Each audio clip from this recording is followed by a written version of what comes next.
ഞാൻ സാഹിത്യ അക്കാദമിയുടെ പ്രസിഡന്റ് ആകുമ്പോഴും എൻ്റെ നേരെ മുകളിലുള്ളത് സാംസ്കാരിക വകുപ്പ് മന്ത്രിയാണ്, MA ബേബിയാണ്. അതിൻ്റെ മുകളിലുള്ളതാണ് മുഖ്യമന്ത്രി VS അച്യുതാനന്ദൻ.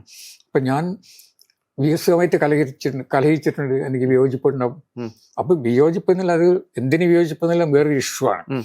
പക്ഷേ അക്കാദമിയുടെ ഏറ്റവും മുകളിലെ ആളായിട്ട്, സർക്കാരിന്റെ ഏറ്റവും മുകളിലെ ആളായിട്ട് മൂന്തേട്ടന്റെ ഒരു പ്രവൃത്തി സ്വാതന്ത്ര്യത്തിലോ അല്ലെങ്കിൽ മൂന്തേട്ടന്റെ ആദർശങ്ങളിലോ എഴുത്ത് രീതികളിലോ ഒന്നും ഇടപെടുന്ന ഒരാളല്ലല്ലോ VS.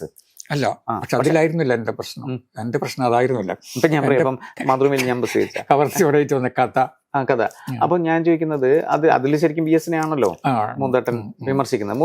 ഇപ്പം VS മരിച്ച സമയത്ത് വലിയൊരു മാസീവായിട്ടുള്ള ജനക്കൂട്ടം, അതായത് ഏതാണ്ട് 7 വർഷമായിട്ട് സജീവ രാഷ്ട്രീയത്തിൽ ഇല്ലാത്തൊരു മനുഷ്യൻ, പണ്ട് പറഞ്ഞ സാധനത്തിന്റെ പേരിലായിട്ട് അല്ലെങ്കിൽ അദ്ദേഹം ഉയർത്തിപ്പിടിച്ച ആദർശത്തിന്റെ പേരിൽ വലിയ ജനാവലിയാണ് പങ്കെടുക്കുന്നത്. കാരണം കേരളത്തിലെ എതിർത്തും അനുകൂലിച്ചുമുള്ള ഒരുപാട് പേര് പങ്കെടുക്കുന്ന ഒരു സാധനം. മൂന്തേട്ടൻ VS മരിച്ചപ്പോൾ എന്താ തോന്നിയത്? അല്ല, എനിക്ക് ഭയങ്കര ദുഃഖം തോന്നിയിരുന്നു. മാത്രമല്ല എനിക്ക് കുറേയധികം വിഷമമുണ്ടായിരുന്നു അങ്ങനെ ഒരു മനുഷ്യനായിട്ട് കലഹിച്ചതിൽ.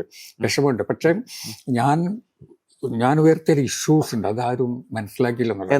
അത് ഇഷ്യൂ എന്ന് വെച്ചാൽ ഒന്നാമതായിട്ട് പിന്നെ VSന്റെ ഒരു കൂടുതൽ മീഡിയ ഫ്രണ്ട്ലിയാണ്. മീഡിയ ഫ്രണ്ട്ലി ആകാൻ ശ്രമിച്ചിരുന്നു കേട്ടോ. മീഡിയയിൽ നിൽക്കാൻ ആ നല്ല മനുഷ്യൻ എന്തുകൊണ്ടോ ഒരുപാട് ആഗ്രഹിച്ചിരുന്നു.